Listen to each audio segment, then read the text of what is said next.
Alright gamers, listen the fuck up. You have been bold enough to brave the journey, to trek the most dangerous lands, to conquer the most deadly of foes, and become the Elden Lord. Lord. Fish, come, Zach. Everywhere. All over the fuck. Maybe I need to. Then you're probably based as fuck. But if you haven't played this beautiful masterpiece of a game yet, then you better drop that pink lightsaber you found under your mom's bed. Because you're about to get a small taste of why Elden Ring is the greatest game of all time. Now don't you worry, boys and ladies, I'm not gonna edge you here. We're starting off with the full load. The number one reason why Elden Ring is the GOAT of all video games is easily because of the sexy ass boss fights.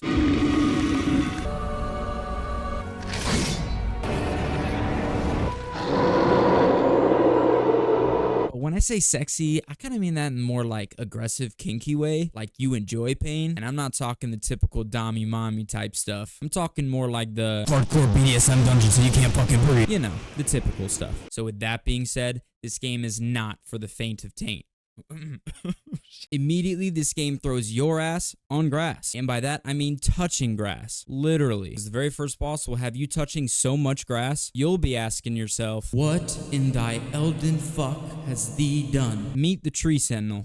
Oh, and don't you worry, this little schmuck takes zero remorse and zero hesitation in showing you why this game was the most finished and unfinished game of 2022. And I'm not just yanking your chain here, that's a real stat. This game had the most people finish it and drop it right after starting. Like I said, BDSM dungeon. This Tree Sentinel will be pounding your cheek so hard you'll be calling him daddy in the first 5 minutes. Or for some, calling Steam or whoever else to get their money back because they're too big of a puss. So after you go run around and get some V-Bucks and get good and come back all cockstrong, you'll eventually take this big fat tin man down. And once you finally do, enter Euphoria.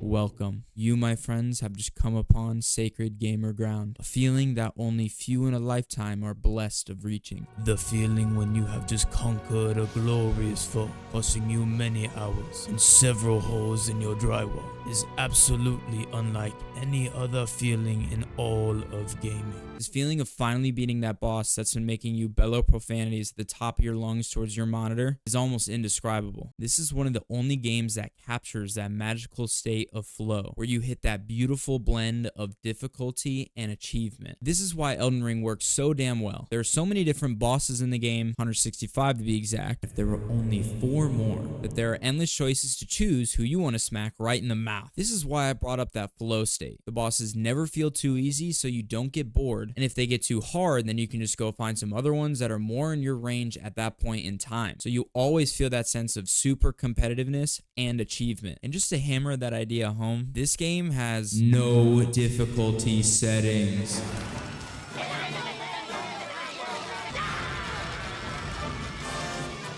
Yep, you heard that shit right. You never play soulslike. All those people that refunded the game were probably thinking something like, why is there no easy mode? Where I want my mommy. Shut the fuck up, you whiny little bitch. Drop and give me 50. People like you that ruin it for everybody else these days. This is why the game works. This is the secret formula. You can't just wuss out and toggle the difficulty down if your cheeks are getting clapped too hard. You gotta earn that shit. Get good, as the kids say these days. And more importantly, get good with the mechanics of the game. However, I will admit that you can hit the good old rune farm fairly early on, but not right off the bat. And you could also call making a full-blown ranged magic build a bit of a cheese, but that's up to you. So since there's no difficulty options, this means that everyone's on the same playing field and they gotta go through all the same bullshit. And the devs also did a fantastic job on all these bosses because they never get old and they are dope as fuck. I mean, just look at some of these ass clowns. They are absolutely insane. Like they have glorious purpose. Glorious purpose to shit right on your face and smear it all in like a nice, calm, pleasant Sunday morning. If you lived in Shitville. Because it's shit. And you just got shit on. Yeah. Get shit on. Out of the 165 bosses that are in the game, there's really not a whole lot that are just straight up copy pasta. And on top of that, the design of each boss from a gameplay and mechanic standpoint feels so unique and difficult in its own way every single time. This is also why I had to spend a few $100s in what some may call defective controllers. Don't know why it kept happening, not like I was just ripping these like absolute piss missiles through my drywall and accidentally hitting the neighbor next door. No clue. But when I say these bosses never got old, I'm not just dicking around. I almost never play single player games or campaigns over again after I beat them once for the first time. This was my old boomer mindset, but then Elden Ring showed me the light, and I shit you not, I have played this game close to 10 times over, and it never gets old.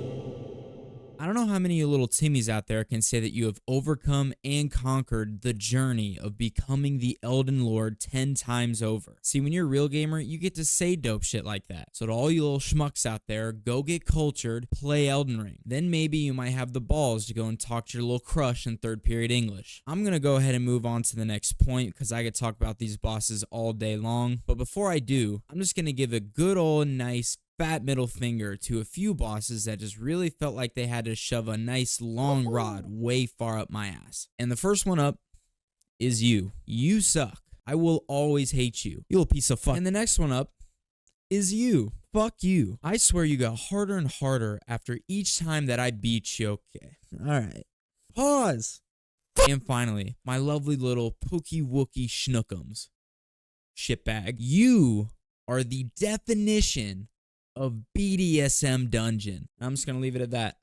Oh yeah, and an honorable mention to this fuckhead right here. And with our next little topic, little tongue-in-cheek, little fancy tickler that we will be discussing is the wide range of weapons and builds that you can rock in Elden Ring. Now, I'm not gonna lie to you, I'm still shocked but love to see the amount of best Elden Ring Dex builds, or best Elden Ring Lightning builds, or best Elden Ring Nutsack builds. Oh, my bad. Last one just kind of slipped in there a little bit. But seriously, this game has so many different build combinations and possibilities. It's just awesome to see. And huge props to the devs for that, because there's a shitload of options that you have. Keep up with me here because we're about to rattle this shit off. We got daggers, straight swords, great swords, colossal swords, thrusting swords, heavy thrusting swords, curved great swords, katanas, twin blades, axes, great axes, hammers, flails, great hammers, colossal weapons, spears, great spears, halberds, reapers, whips, fists, claws, balls, light bows, normal bows, great bows, crossbows, ballistas, glintstone staffs, and sacred seals. Holy shit, that was a lot. And on top of that, we got all sorts of different spells and buffs to go with it, and crystal tears and great runes and a bunch of other shit. And don't even get me started on the armor. There's so much armor, I'm not even gonna dive into it. All you need to know is that the saying fashion souls does not exist for no reason. You can either make your guy look sexy as hell, or you can pick some gear that'll make your build better. But I prefer the first option, of course, because I'm not a fucking nerd. Not only are there a ton of options, but they get ridiculous. You can just totally copy the layout of some of the bosses and mini bosses that you fight throughout the game and steal their style. Or you can be that guy from the big doofus convention that is rocking 2 literal boulders on his arms to be some sort of jacked version of the Ninja Turtles if they were on roids. There are just so many different options with all the different weapons and builds, it's absurd. But I will not lie. In my opinion, by far the best way to play this game is to go with a full-blown strength build. Why, you might ask? Is this the best option to go with? Well, I'll only share my secrets with you this one time. So listen up. Because it's fucking dope. Not only do you get access to some of the best weapons in the game, but you also get to just absolutely duke it out, Mike Tyson style, ear biting included, with all the different Elden schmucks throughout the game. Like seriously, what other builds can you dual fucking wield 2 giant crushers? My man's got 2 boulders on his shoulders. Call me Busta Rhymes, because I just busted everywhere using these things, if you know what I'm saying. And oh boy, that is what I did over and over and over again. And spoiler alert, that didn't get old either. When you're just Hulk smashing dudes that are built like this, wow, pause again, I am really on one today. There's no better feeling. But like I said, you get access to some of the best weapons in the game, so pick your nutsack, or your poison, if you will. So besides these behemoths, here are some of my personal favorites for strength weapons in the game. Starting off with the sexies that we're rocking with, we got Jasmine.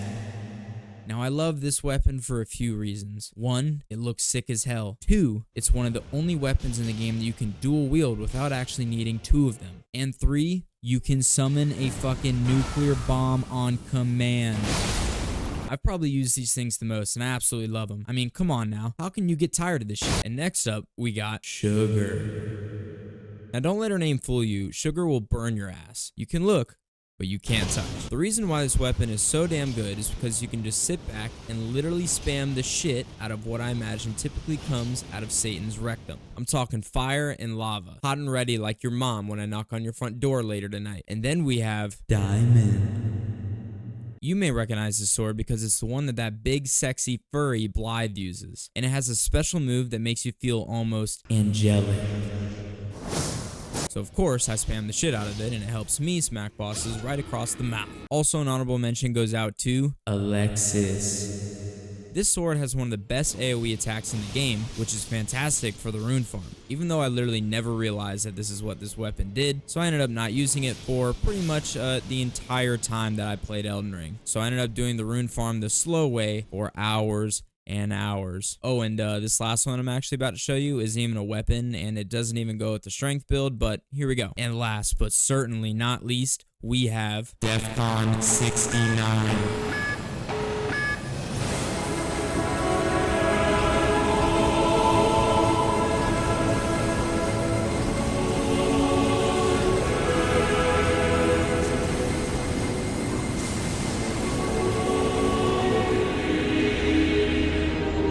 What in the actual fuck? I mean, what other game can you fire off a literal Kamehameha at dragons and shit? This beautiful monstrosity that you just witnessed is what happens when one magic wielder combines the Comet Azor spell with the Cerulean Hidden Tear, the Magic Shrouding Crack Tear, and the Terra Magica spell. This combination of cuckery or anything similar was by far the most ridiculous thing in the game at launch. And don't get me wrong, it's still cracked, but when the game first dropped, it was absolutely broken. Some may call it cheesing the game, but again, I'll leave that up to you. Oh, and yeah, the mimic tier is a thing. You can literally have a clone of yourself, I shit you not. And this thing was absolutely broken when the game first launched. I literally had some boss fights where I just stood back and caught some Z's while my boy fucked the boss's shit all up. So like I said, there are just so many different combinations with all the different spells and buffs and stats, but with which weapon and talisman and this, that, and the third, yada, yada, yada. What I'm getting at is the amount of builds that you can create are just endless, and that is just awesome to see. And this brings me to my third point on why Elden Ring is the greatest game of all time, and that is the open world. On the surface, this map may not look very large, but trust me, it's ridiculously big. This shit has layers. Just on the surface alone, we got Limgrave, the Weeping Peninsula, Lernia, Caelid, aka Cleveland, Ohio, the Atlas Plateau, Mount Gelmir, the mountaintops of the Giants, crumbling Farum Azula, and Mikola's Haligtree. That's a shitload of places already, but then there are so many little nooks and crannies and hidden paths and huge buildings and caves and mountains. There are literally two different underground sections of the map. One is all the different caves, tunnels, catacombs, mines, etc., which are already deep and confusing as hell. And the second one is so large that it has its own separate map, which that even has layers to it as well. The amount of depth and detail that they threw into this map is insane. And with 165 bosses in the game, they can be found almost anywhere. But it's crazy because you can easily miss a ton of them because of the layers, people, the layers. But this is why Elden Ring works so well in my opinion. And props to the devs for making the shift, because we see so many games these days that choose to switch to open world to try and draw some more excitement to the game, only to fill it with hours and hours of filler nonsense bullshit and a big ass empty map that's about as exciting as hemorrhoids for breakfast. Speaking of, give me 2 seconds. These devs said, let me cook, because they didn't just throw in an empty open world and call it a day. Oh no, it blends perfectly with the rest of the game, which actually enhances the features that already made Dark Souls great. In my opinion, this is why Elden Ring stands out amongst all the other From Software games. When looking at the other games, Dark Souls, Bloodborne, Sekiro, and now Armored Core, there is no true open world in any of those games. There's a very distinct and set path that you are forced to go on. And if you get stuck at a boss or a section of the map that you don't like, you have zero alternative options and you just have to suck it up and get on through it. But with Elden Ring, if you get bored of an area, or if you're just getting your cheeks clapped a little too hard, you can just go to a whole nother section or region of the map and get a whole different experience. Now, yes, wait, before you go down in the comments and start bitching at me, obviously Elden Ring has a set path that is designed and intended for you to go on, and each region of the map has a level range that it wants you to be around to fight the bosses and enemies. But here's the thing, you don't have to follow a set in stone path if you do not want to. There's really a lot of freedom and leeway with the quests, and you can do a lot of them at whatever time you wish to, and you can just straight up miss or skip a lot of these quest lines as well. Now obviously at some point during all the quest lines need to be at a certain high enough level, but again, you have the choice. It will only make it more difficult or more easy depending on what your level is for said quest. For example, you can actually go and fight General Radahn pretty early on. Is this a good idea? Fuck no. You'll get your little cheeks clapped so hard. But for the psychos that are looking for a little extra challenge, they absolutely love that this is an option. Now yes, there's a set order of story bosses that you have to follow in order to finish the main storyline, but guess what? It's literally only 13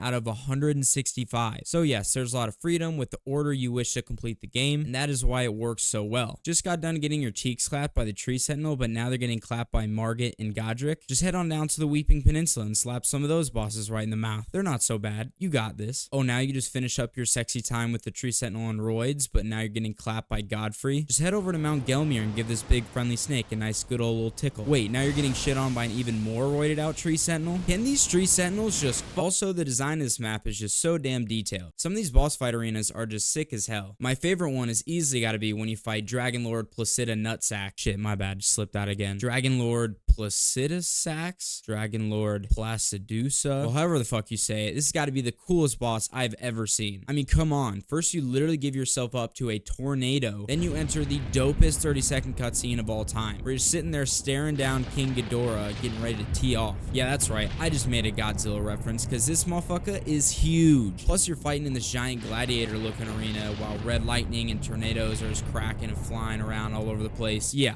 It's dope as shit. Also, honorable mention to when you fight the final boss, the Elden Beast. This fight is just absolutely beautiful. Everything about it, including the music, which I'll talk more about in a second. It's like you're fighting in this beautiful sea of stars. Well, it's beautiful until he starts kicking your ass. So everything that I just mentioned about this map really just brings together all the different mechanics of the game and enhances them, and this is really what makes Elden Ring so special. And finally, this brings me to my last major point, the music. I shit you not, gamers, me and my buddies literally went back and downloaded this game's soundtrack onto all of our phones, because it was that fucking good. I literally almost never do this with any games, but this game's soundtrack was just so incredible, I had to do it. And man, every time I just listen back over it, it's just so damn good. It's the weirdest feeling of accomplishment and PTSD when you run into a song that reminds you of that boss that was making you scream no words for hours and hours. But when you're playing the game and hearing these songs for the very first time, it is the definition of immersion. It makes all the boss fights so much more intense, and it gives them so much more emotion, and it just makes you feel so damn cool. Even some of the music when you're not fighting bosses and you're just traversing the world is cracked. For example, my personal favorite in the entire game, the song that plays when you first arrive at Lanedale Royal Capital. This song has got to be one of the most beautiful things that my ears have ever heard. And this game is just full of a bunch of dope ass music similar to that. It sets the tone, it puts you into the world, and it's a little thing that just goes such a long way. Another great example that I mentioned a second ago is when you're fighting the Elden Beast. Like, you're already fighting this giant ass whatever the hell this thing is in this amazing looking lake and space type thing with a bunch of stars and floating shit, and then to top it all off, you just have this beautiful song that just really hits home and puts into perspective, wow, this is it. This is the end of the journey. It's such a calm and peaceful mood. So the Elden Beast grabs his 12 gauge, puts it to your forehead, and blows your... This is, in my opinion, what really separates the good from the great. Have you ever noticed that in great games or any other media, when they go out of their way to make some amazing music, it just makes that thing absolutely peak? We got Halo, Doom, Skyrim, and shit, even Minecraft. Great music always makes great games even better. And Elden Ring's music is some of the best that I've ever heard. Ah, hello there. It seems we are nearing the end of our journey together. From foul beasts with weird implants, to strange kinky girls yearning for the touch of a man, to a teabag truly like no other.